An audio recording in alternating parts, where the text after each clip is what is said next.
Oui, alors ce capteur, il est sur le toit gardien de Montpied depuis 1997 et il a été mis en place sur le toit de l'hôpital Sabourin en 1991.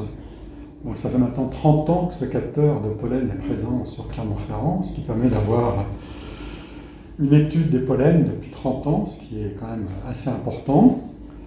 Donc c'est un capteur qui a la forme d'un tambour, qui tourne sur lui-même en 24 heures. Et sur la paroi du capteur, il y a une bande de scotch. Et l'air est aspiré sur cette bande de scotch et les pollens vont se coller sur cette bande de scotch. On va retirer la bande de scotch une fois par semaine.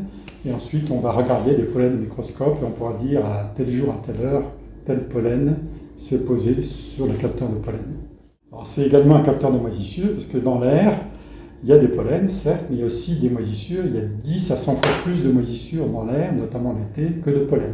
Et donc ces moisissures se retrouvent également collées sur cette bande scotch. Et on peut les regarder au microscope. On a pu regarder plusieurs choses. La première, c'est la relation entre la consommation de médicaments anti-asthmatiques et les pollens de l'air.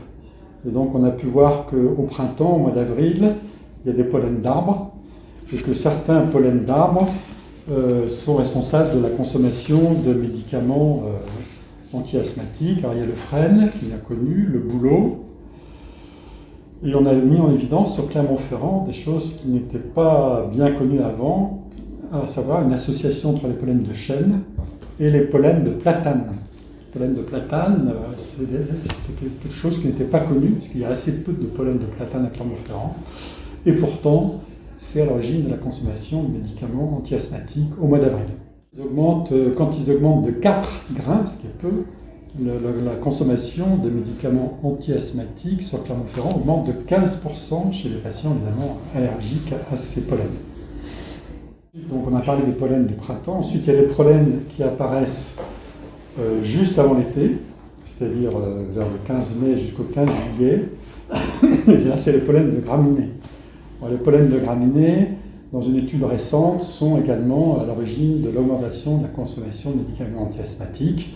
Évidemment, les médicaments anti-allergiques, c'est bien connu.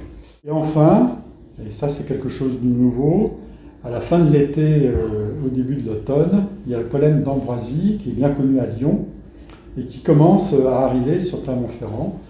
Et là, pour la première fois, dans une étude récente, on voit une relation entre la présence de pollen d'ambroisie et la consommation de médicaments anti-asthmatiques sur Clermont-Ferrand, ce qui est nouveau. Les moisissures dans l'air, il y en a beaucoup.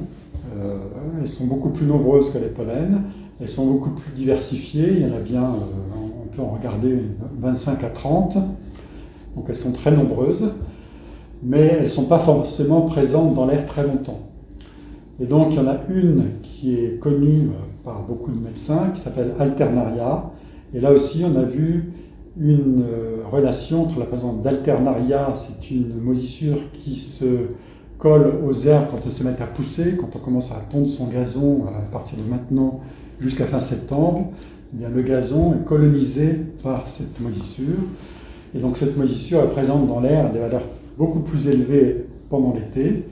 Et on voit une relation entre la présence de cette moisissure dans l'air et la consommation de médicaments anti-asthmatiques.